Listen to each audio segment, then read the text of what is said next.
Hola a todos, muy buenos días tengan.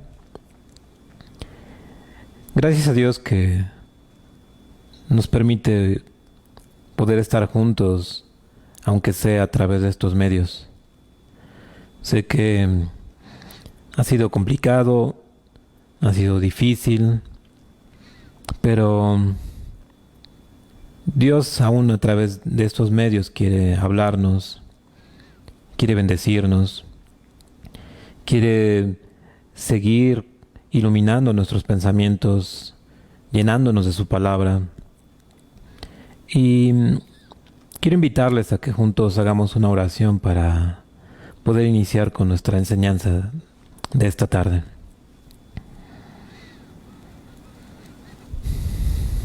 Agradecemos, Señor, de tu ayuda.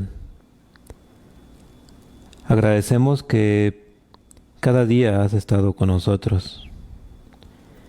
Agradecemos que tú usas medios para buscarnos, para hablarnos, para atraernos hacia ti. Agradecemos, Señor, que no te olvidas de nosotros.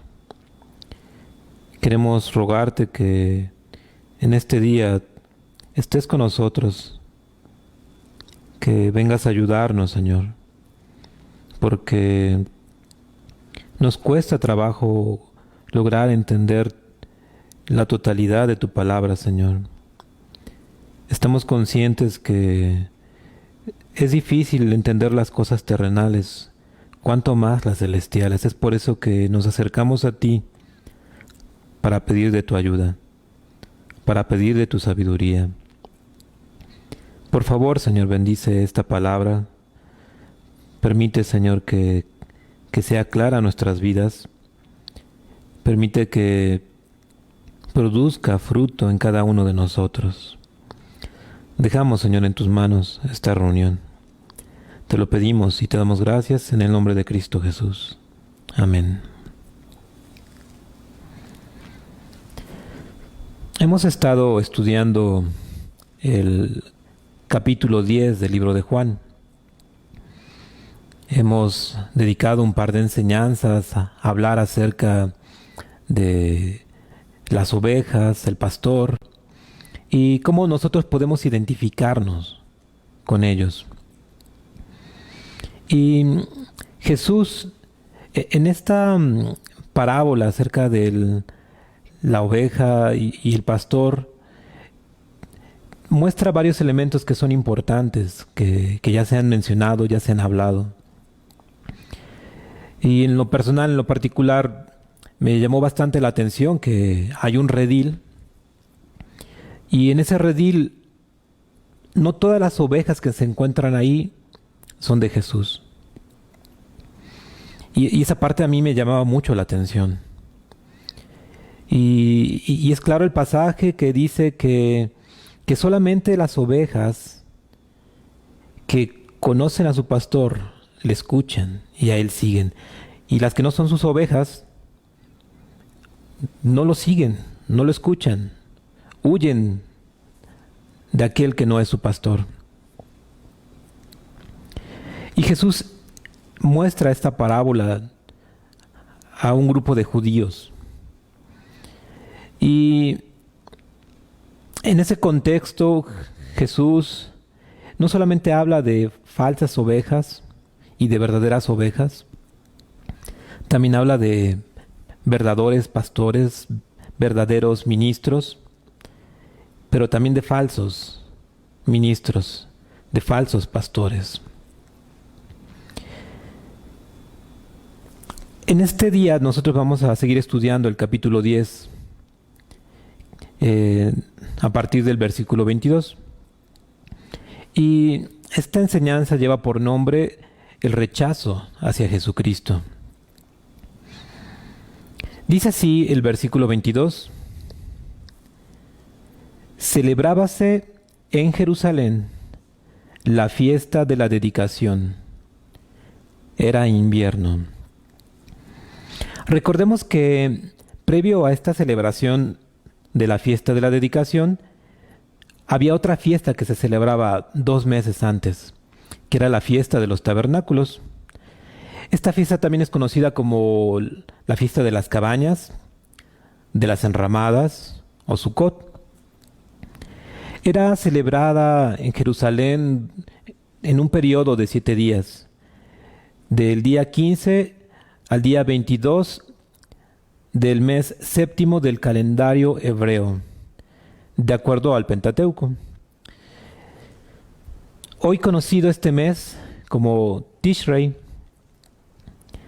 La celebración de esta fiesta coincide con nuestro mes octubre y la estación es otoño. Y durante este periodo, los judíos tenían que vivir en cabañas, hechas con ramas de diferentes árboles, para recordar el tiempo de su peregrinación en el desierto, donde Dios, cada uno de esos días, tuvo cuidado de su pueblo, sin que uno de esos días les hiciera falta algo. Dios cada día teniendo cuidado de su pueblo, Dios sustentándolo sin falta alguna. Como requerimiento para la celebración de esta fiesta, cada día se tenían que hacer ofrendas a Dios. Y como parte de estas ofrendas, cada día también se sacrificaba un macho cabrío para la expiación de los pecados. El primer día, el segundo, el tercero, el cuarto, el quinto, el sexto y el séptimo.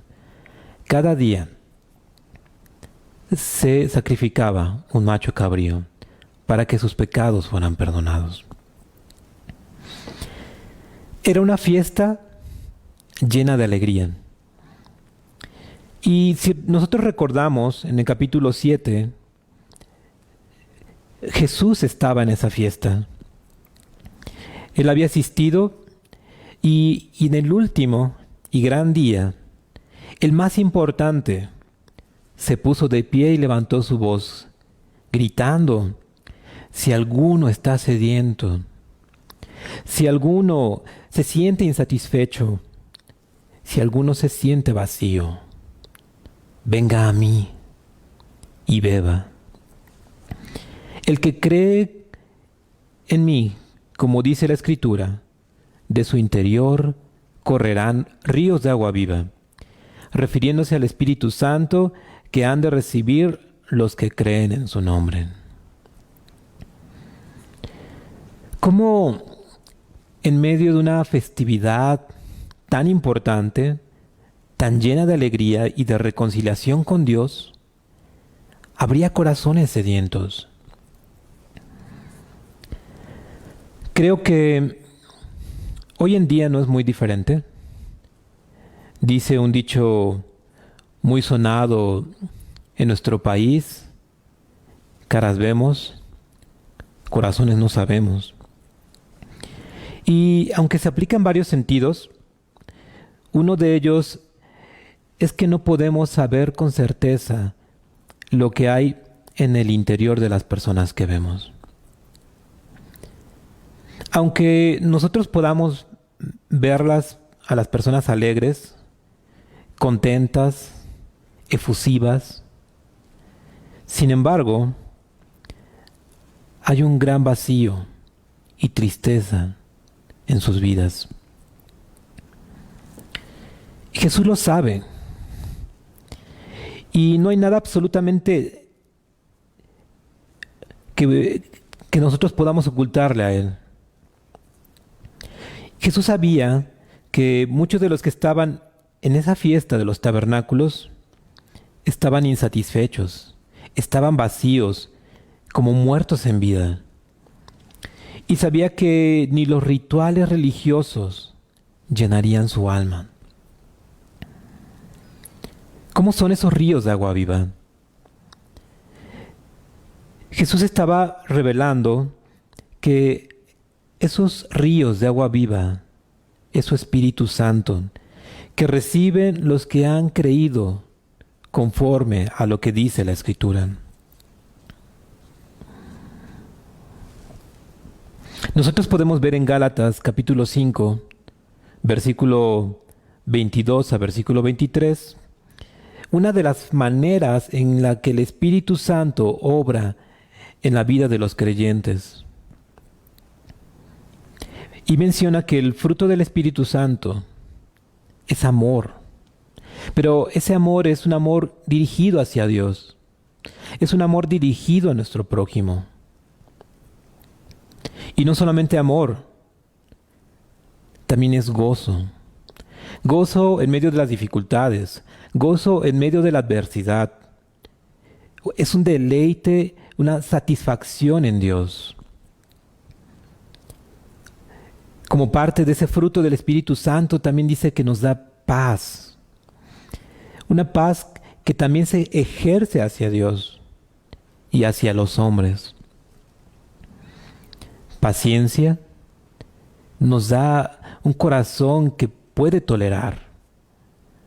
Benignidad, amabilidad, bondad para hacer el bien, fe, confianza en Dios, mansedumbre, que es gentileza, y templanza, que es el control de nuestros malos deseos. Y eso es parte de la obra del Espíritu Santo en la vida de los creyentes. Y hay mucho más que hablar acerca de esta obra del Espíritu Santo. Haría falta más tiempo, mucho tiempo. Y hace varios años nosotros tuvimos esa oportunidad de tener una serie de enseñanzas donde se estudió acerca de la obra del Espíritu Santo.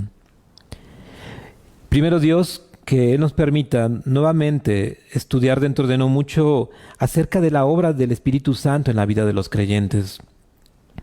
Y es tan importante que cada uno de nosotros conozcamos su obra para no ser engañados por falsos pastores, por falsos ministros, que solo están buscando sacar provecho para sí mismos. Pasaron 2 meses de la fiesta de los tabernáculos para que se celebrase esta fiesta de la dedicación.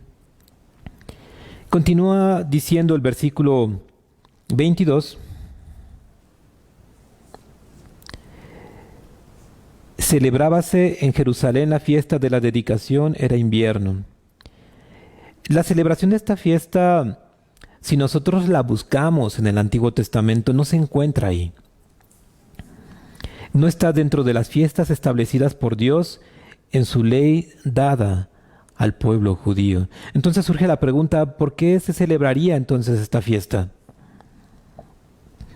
Esta fiesta de la dedicación recibe otros nombres como Hanukkah. Hanukkah significa inauguración. También es conocida como fiesta de las luces. Y el origen de esta celebración fue aproximadamente en el año 164 antes de Jesucristo. Y se celebra el 25 del mes hebreo, Kislev. Coincide nuestro calendario con nuestro mes que se llama diciembre. Esta fiesta tiene una duración de 8 días. ¿Cuál fue el origen? El pueblo judío se encontraba bajo el dominio de la dinastía Seleucida, reyes griegos que reinaban desde Siria con su rey Antíoco.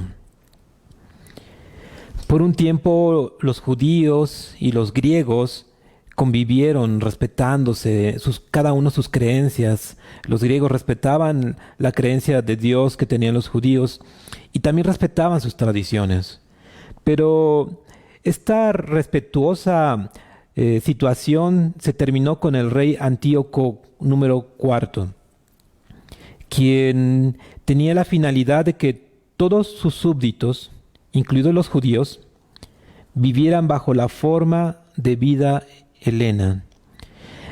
Los amenazaba física y espiritualmente. Quería borrar toda huella del judaísmo. El gran templo de los judíos fue invadido, fue profanado, fue saqueado. eran asesinados, eran humillados, eran empobrecidos por los altos impuestos que les eran cobrados.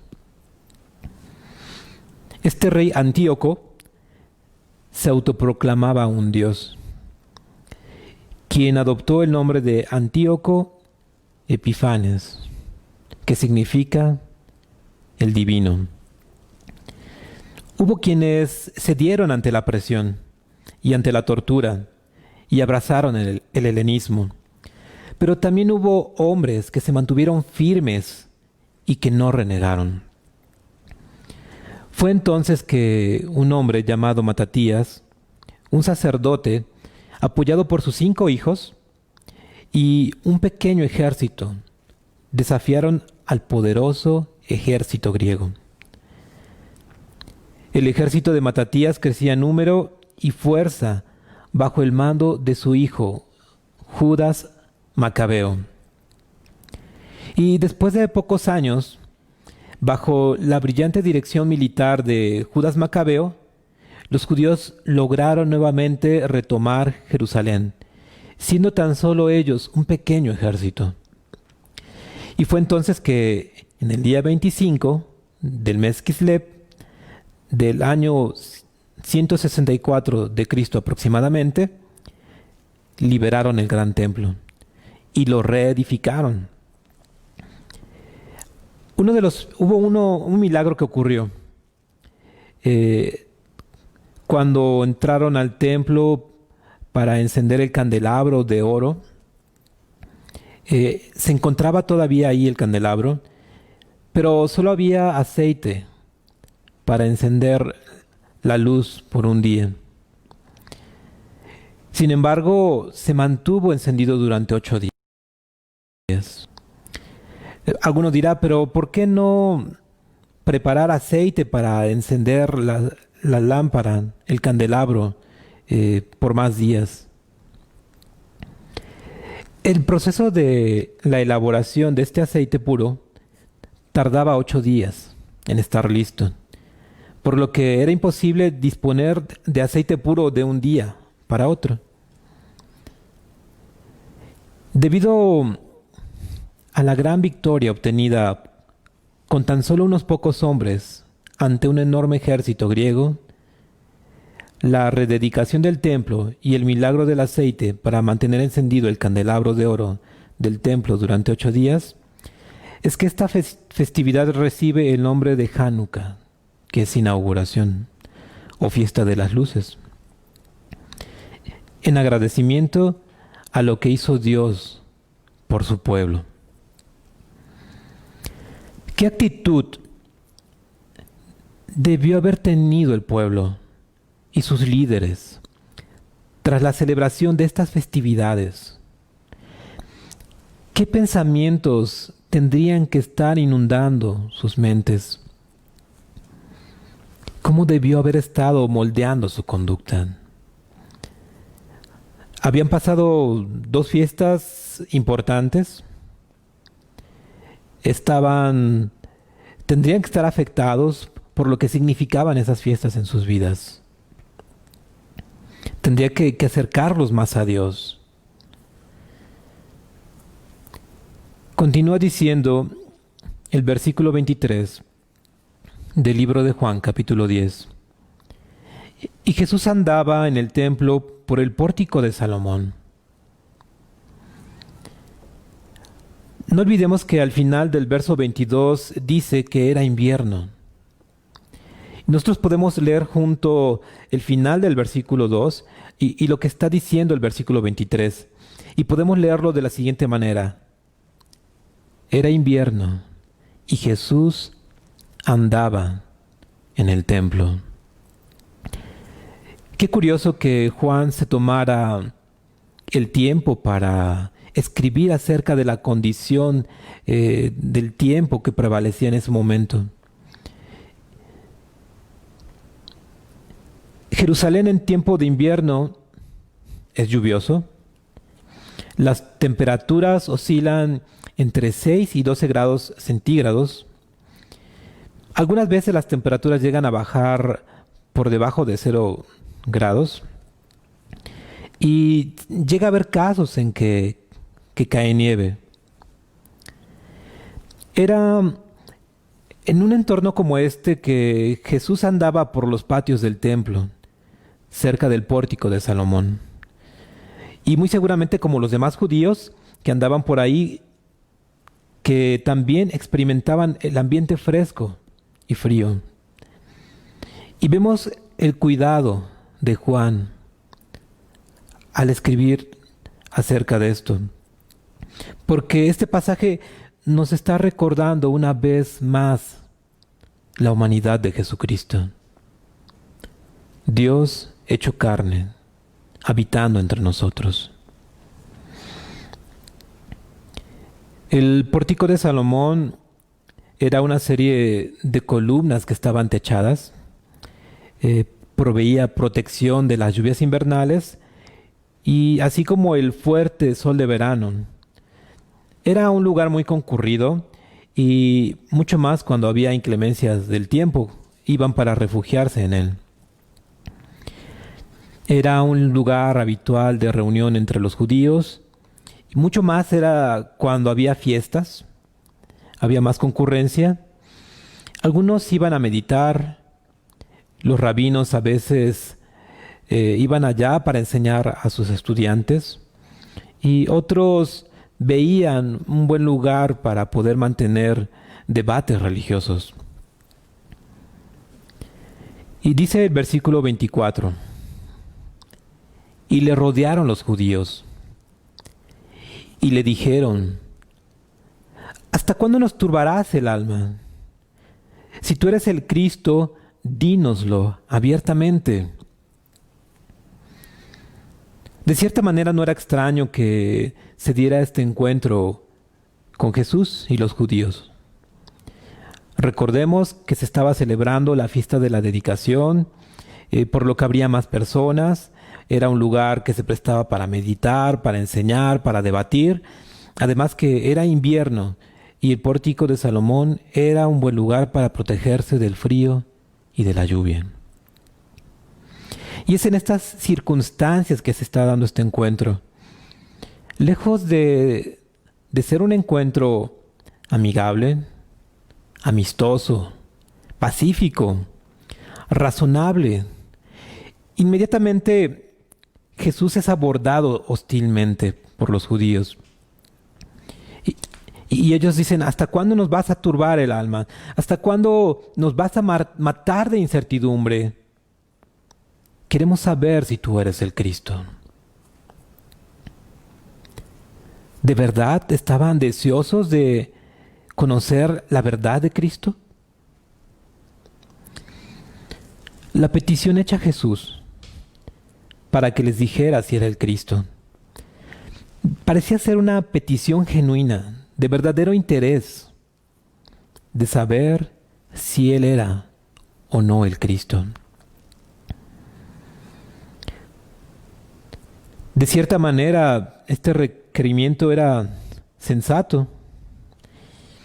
El que alguien quiera saber si Jesús es el Cristo, es el verdadero Mesías, se está haciendo una de las mejores y más importantes preguntas que se debería hacer en su vida. Solo Dios sabe cuántos se han hecho esta pregunta y con qué intenciones. ¿Te has preguntado si Jesús es el Cristo? ¿Si Él es el Mesías?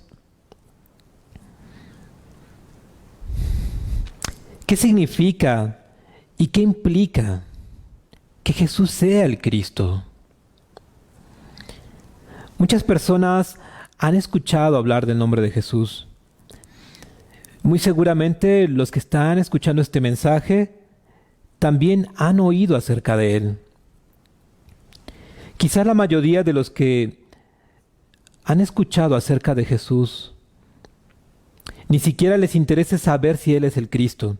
Y no les interesa saber lo que esta verdad significa, porque consideran que no es importante para sus vidas. Algunos expresan que sí es importante saber acerca de Jesús, pero no hay lugar en sus apretadas agendas para conocerle. Nunca tienen tiempo para saber de Él,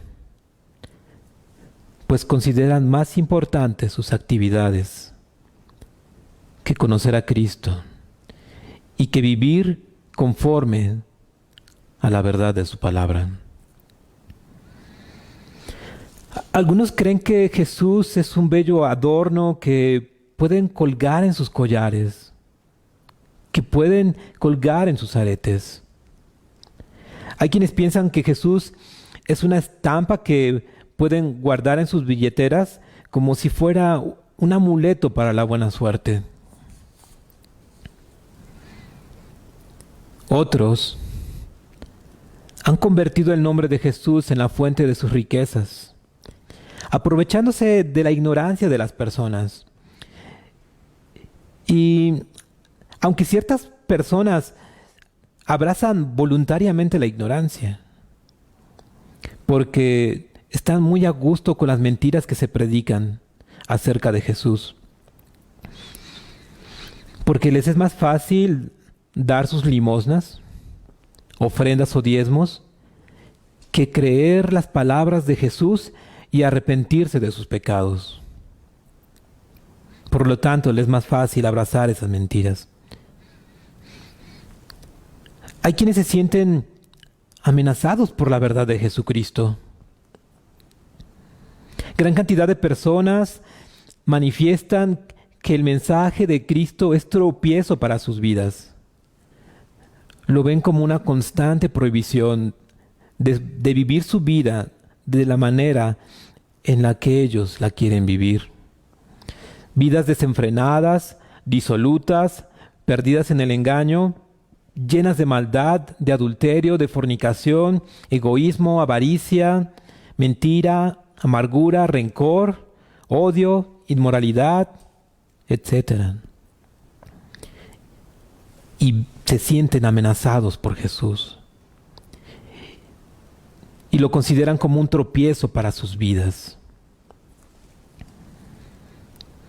Este grupo de judíos estaban muy inquietos por la gran cantidad de milagros que hacía Jesús.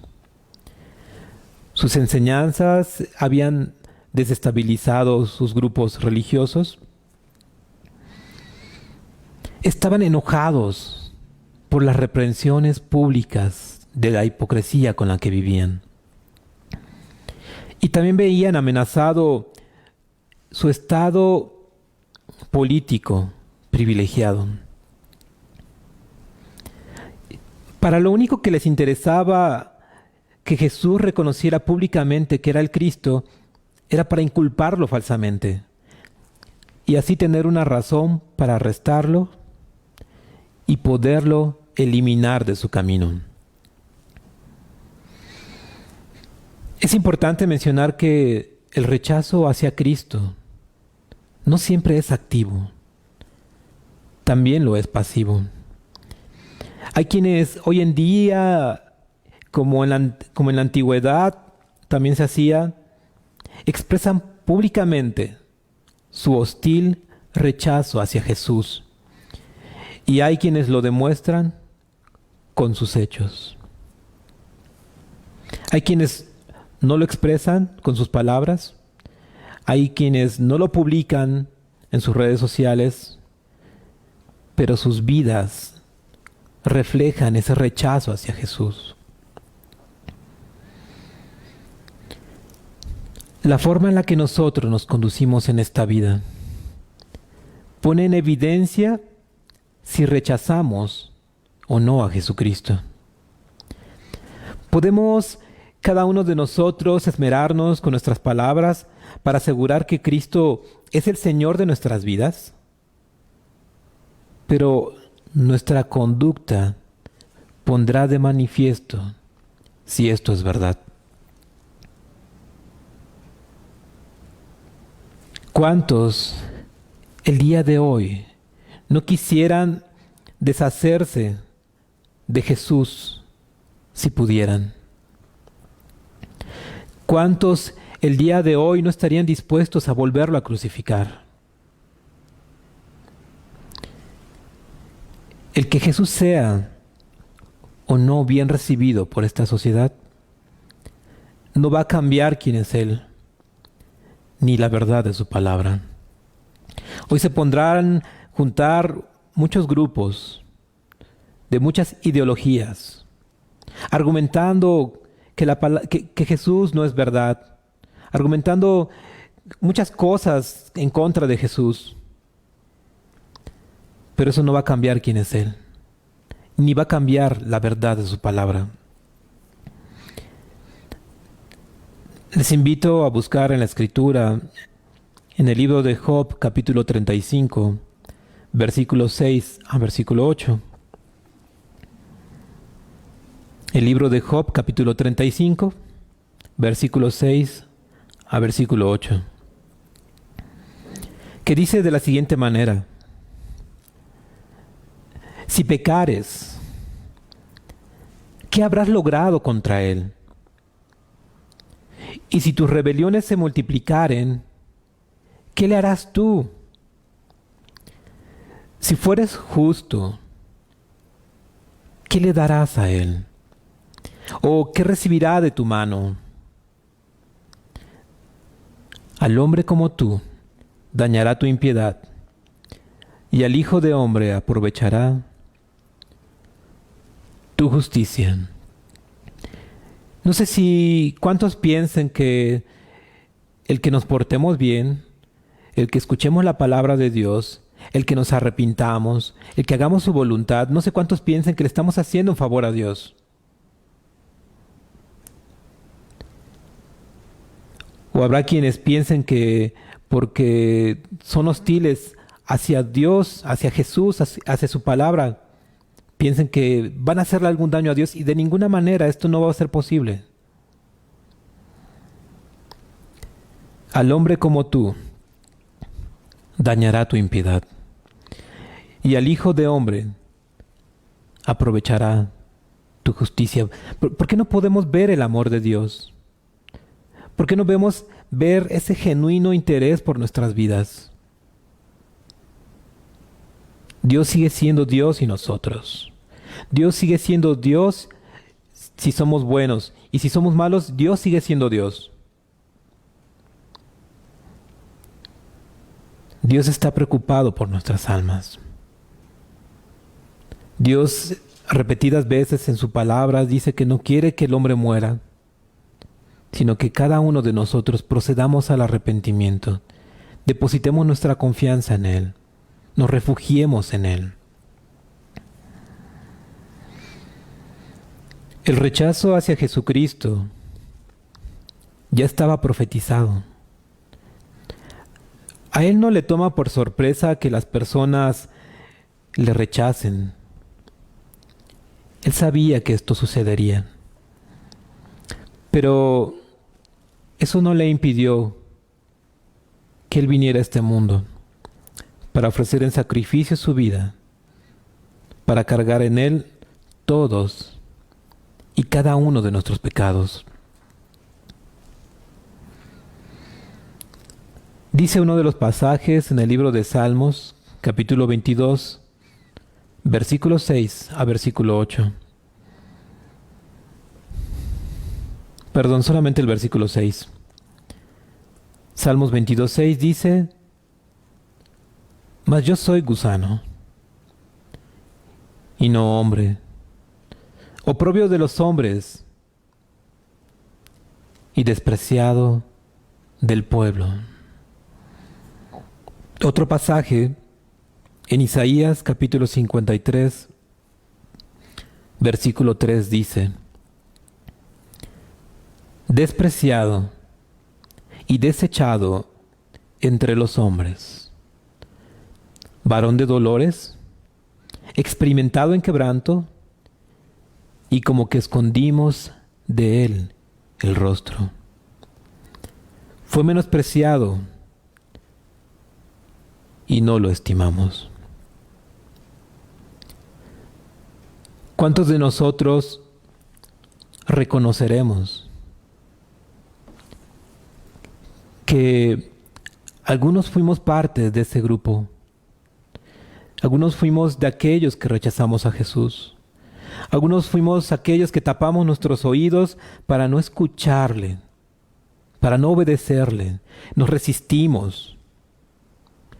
Dios pudo habernos dejado. Dios pudo haber dicho, ok, no quieres, está bien, no te voy a molestar más.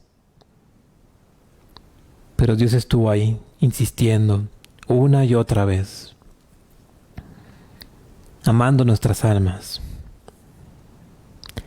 Dice, despreciado y desechado entre los hombres. Vemos cómo Él se niega a sí mismo, toma forma de hombre, viene a servirnos a nosotros, viene a amar a las personas, viene a sanar sus heridas, a sanar sus enfermedades. Da su vida en la cruz por amor a nosotros. Y el hombre lo rechaza. Las mujeres lo rechazan.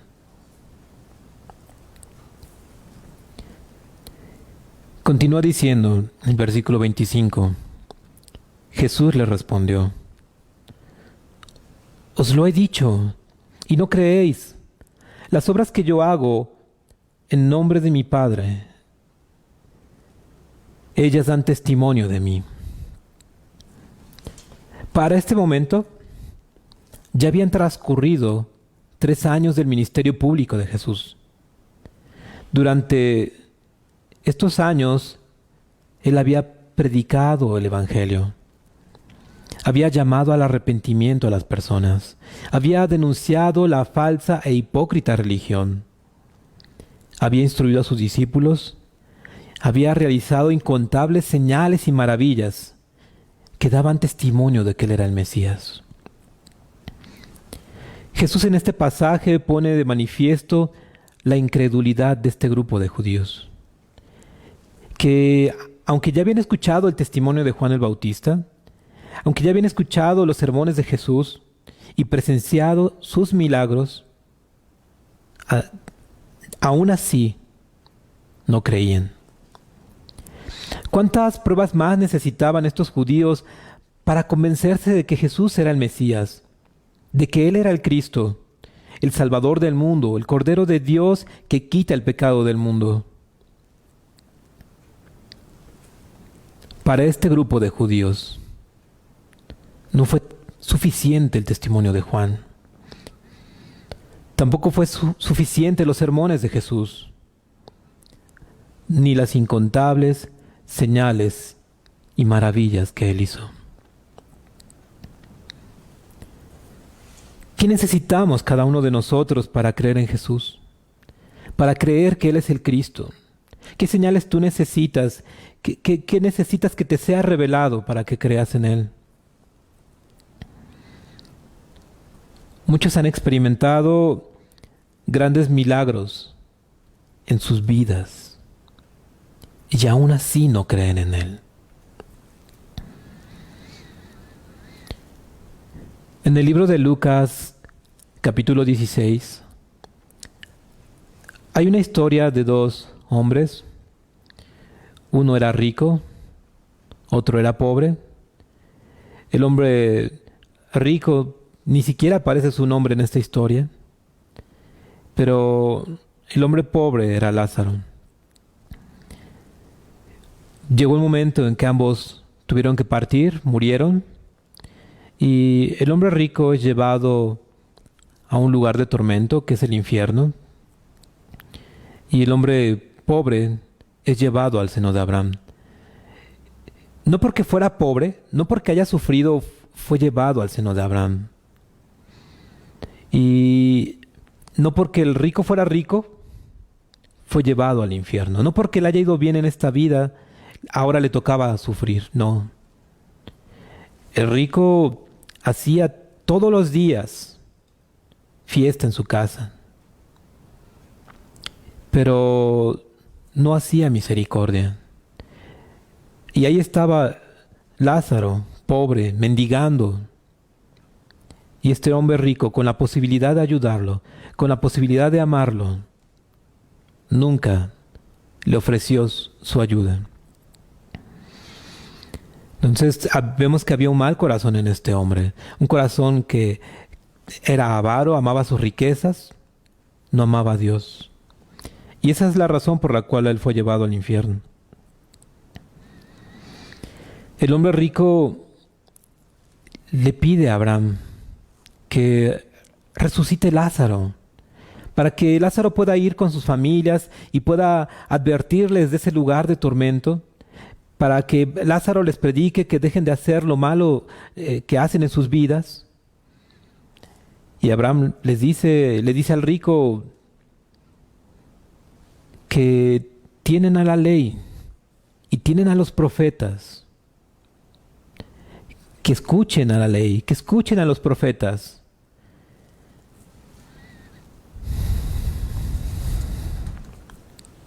Sin embargo, también Abraham le decía, aunque un muerto resucitare, si no quieren obedecer la ley y a los profetas, aunque este muerto se levantare, tampoco van a escuchar, tampoco van a hacer caso.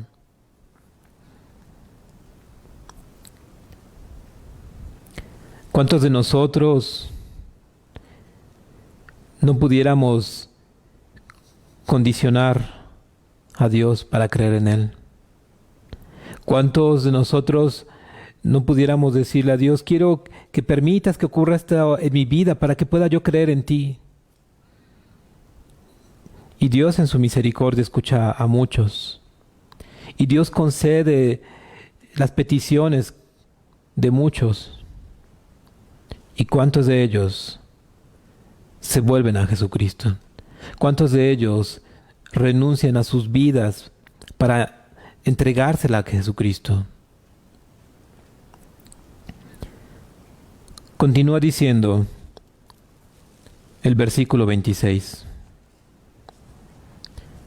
Pero vosotros no creéis, porque no sois de mis ovejas, como es dicho. Mis ovejas oyen mi voz, y yo las conozco, y me siguen.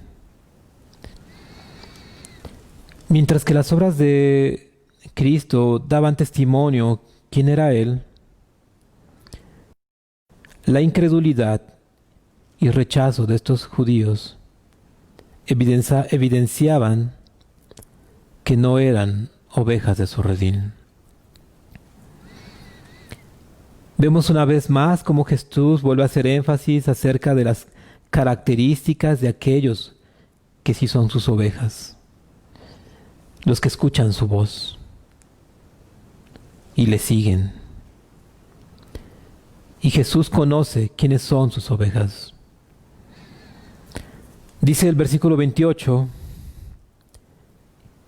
y yo les doy vida eterna, y no perecerán jamás, ni nadie las arrebatará de mi mano.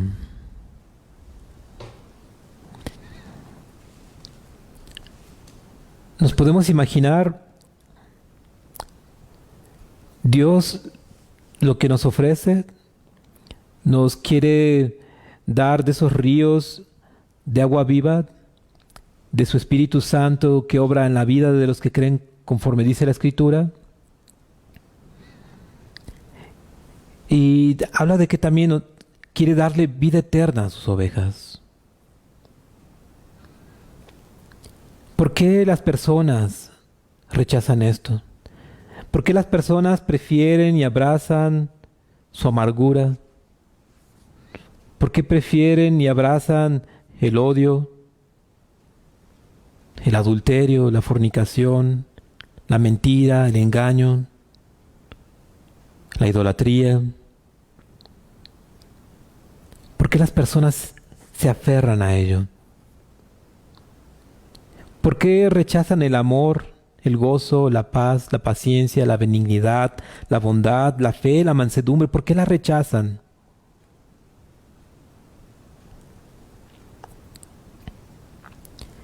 Y dice, mis ovejas oyen mi voz, y yo las conozco y me siguen.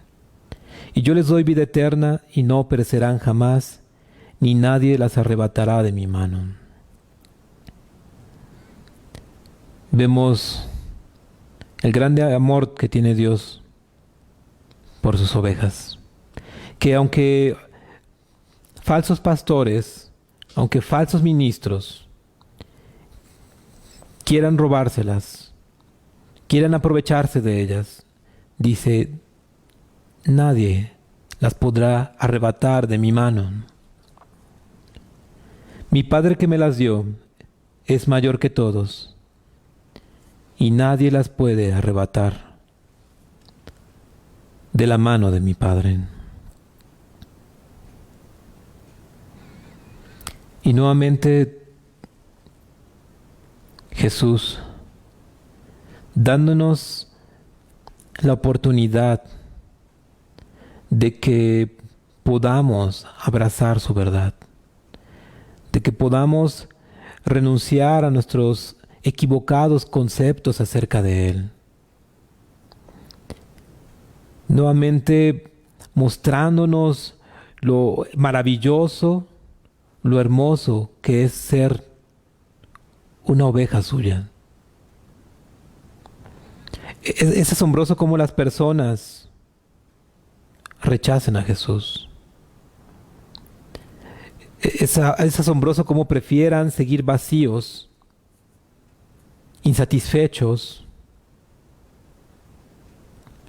y no anhelen ser llenos de Jesús. Y hoy te invitaría a meditar. ¿Cuál es tu postura?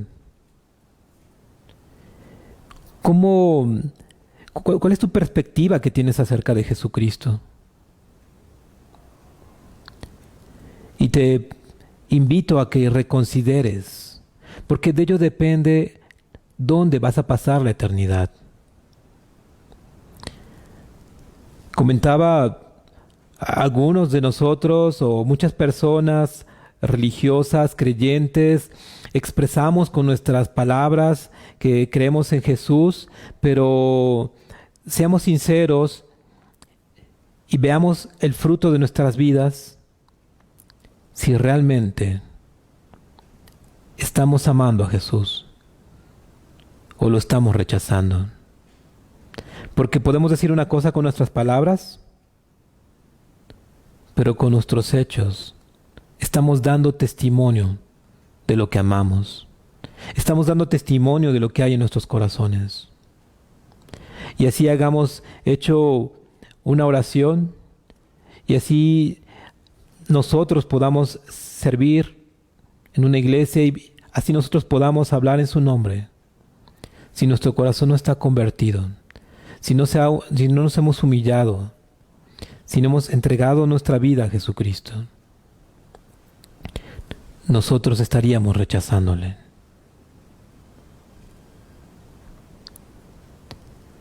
Este era el mensaje que quería compartir con ustedes y les invito nuevamente a que hagamos una oración y le demos gracias a Dios por esta enseñanza.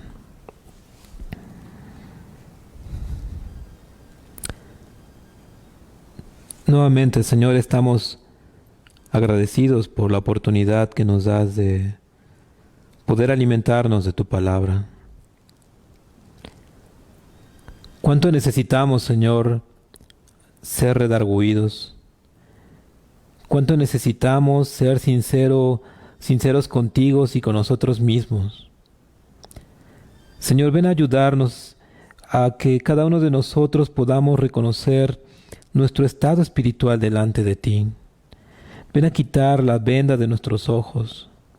Ven a ayudarnos a ver en qué estado espiritual nos encontramos.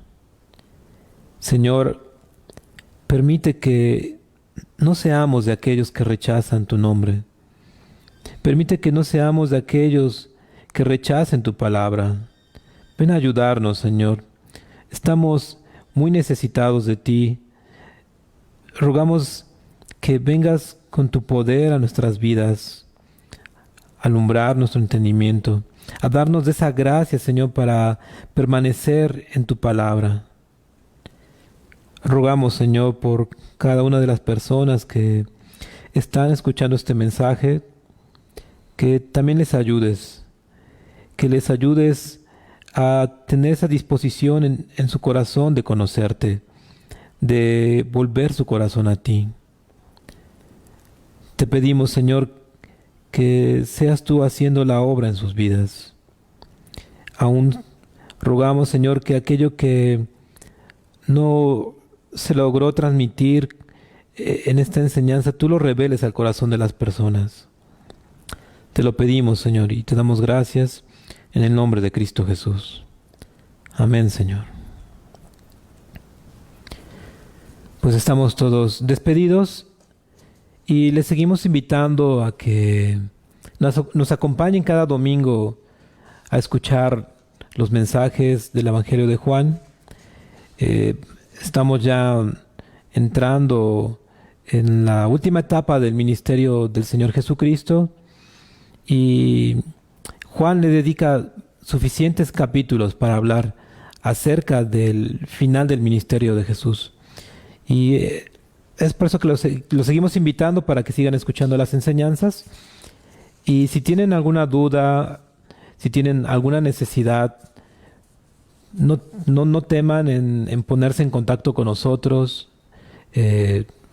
a través de nuestra página y con gusto veremos la forma en la que nosotros les podamos ayudar.